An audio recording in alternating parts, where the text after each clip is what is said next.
Okay team, we need to make eggs cool again. More and more people are finding out that we basically profit from breeding and enslaving chickens, and they're also starting to feel a bit weirded out by the fact that they're eating the end of a chicken's menstrual cycle. Give me ideas. How do we win them back? We could pump out some more photos and videos of happy chickens. You know, chickens having a blast in some big open field. Surveys show people love to imagine chickens live in those places. We could just lie and hide the reality that they really come from these huge barns where they rarely, if ever, go outside in their entire life. It's good, but we've been doing it for years and the public isn't that stupid anymore. I know this is your thing, John, but we need something better. How about we pay some scientists to do a study or article pretending that eggs are a health food and that all of the claims of health risks with eggs are just lies? The article doesn't even have to make sense. People only really read the headlines and the first few lines anyway. Really good, Brian, but we need something new and fresh. Not something we've been doing for the last 50 years. Come on guys, give me something better. Look guys, stop right there. I have exactly what we need. Christmas is coming and I've put together some amazing Christmas commercials that I know you're gonna love. Just another step or two. This year, give him the gift of eggs. How do you like your eggs? This year, give her the gift of eggs. Yes. How do you like your eggs? Oh my God. Steve, you've done it. Holy shit, Steve. That was incredible. Just brilliant, Steve. Thanks, guys. I really did put some effort into this. Hey, Jimmy, you've been really quiet this meeting. What do you think of Steve's amazing Christmas commercials? I think that this ad is a pathetic attempt to save a dying industry that consumers are rejecting more and more every day. And what we should do is ditch the animal egg industry completely, switch our products to plant-based alternatives, and get ahead of the curve in a developing market. Move forward with dignity, you know, rather than putting out an embarrassing commercial like this, which, by the way, anyone with half a brain can see is just a desperate attempt to convince the public that we're still relevant in 2020 because, hey guys, newsflash, spoiler alert, we aren't.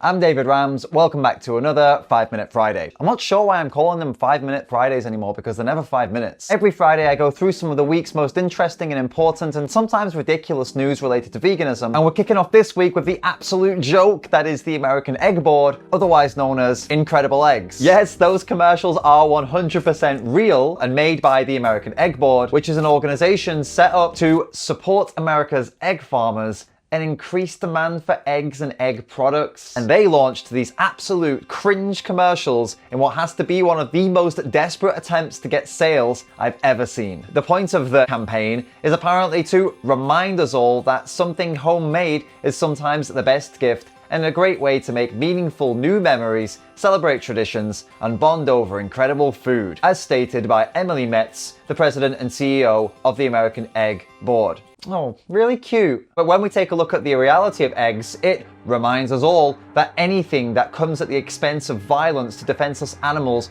is definitely not the best gift, nor is it a great way to make meaningful new memories. Or do you think macerating newborn male chicks because they don't lay eggs is something to celebrate and bond over? Emily? As Jimmy said, stop with these cringe commercials, move on with some dignity, and leave the animals the f*** alone. Speaking of chicken farmers, farmers in Denmark, France, Germany, Sweden, the UK, Japan, Kazakhstan, Russia, South Korea, the Republic of Ireland, Laos, and South Africa have all had outbreaks of the highly contagious avian influenza in their farms. And in Laos, a human infection was also recorded. It's almost like crowding thousands of birds together creates some kind of breeding ground for viruses and diseases. Strange, really. It's not like anything like this has ever happened before. It's not like most of the world is currently in a lockdown because of a situation exactly like this or anything, is it?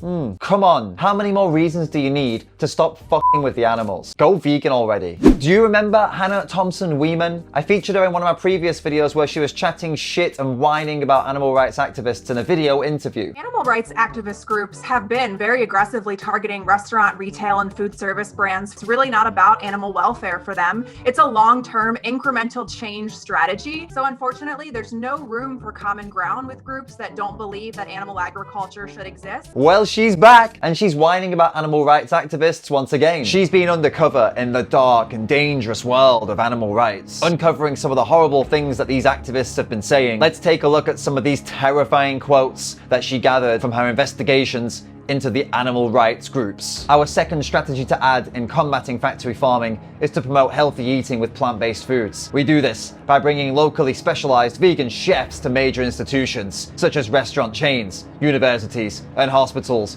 and teach them ways to integrate affordable and delicious plant-based options into their meals. This program not only decreases the demand for animal consumption, thereby helping usher out the age of factory farming, but it also helps the planet. Factory farms poison our environment.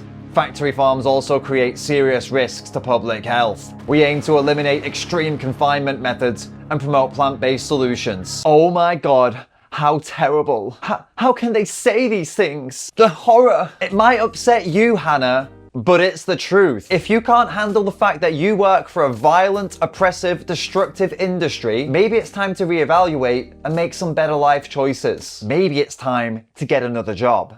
Last week I covered a pro-vegan story about boners, so it's only fair that this week I cover an anti-vegan story about bones. Some of you have been asking me to make a comment on this bone fracture study that's been going around, where basically they claimed that vegans have a higher chance of getting bone fractures when compared to meat eaters. Before I give you my opinion, I want to share with you the opinion of Dr. Garth Davies. He's a vegan doctor. He put together an 11-minute video on this, of which I took out the key points. I think it will really help to shed some light on the situation. I wanted to quickly discuss an article that came out yesterday that is being pushed around on media and stuff, and a lot of vegans are saying, oh, is this a ridiculous study? It's not a ridiculous study.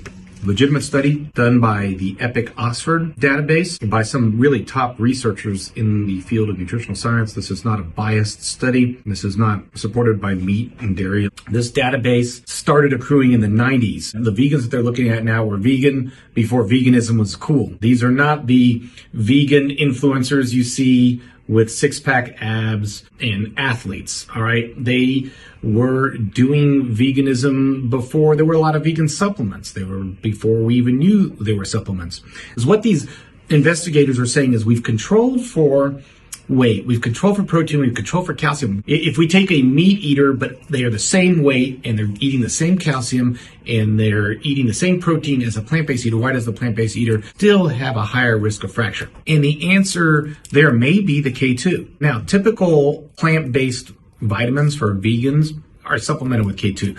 We don't have any information on whether this EPIC data group is doing any K2 supplementation, just like we don't know about the vitamin D supplementation. I think this study is important. I do think it does show a potential problem with an unsupplemented vegan diet.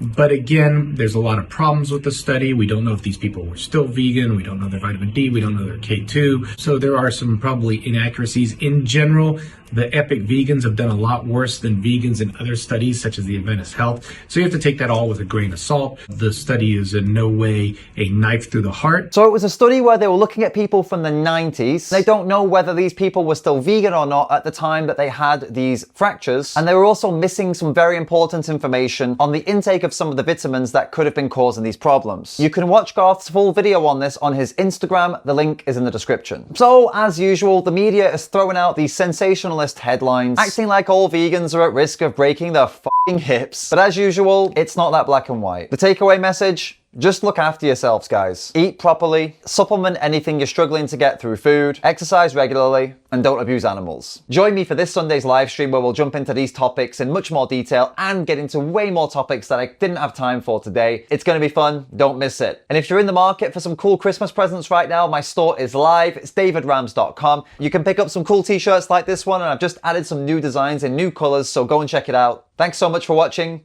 See you on Sunday.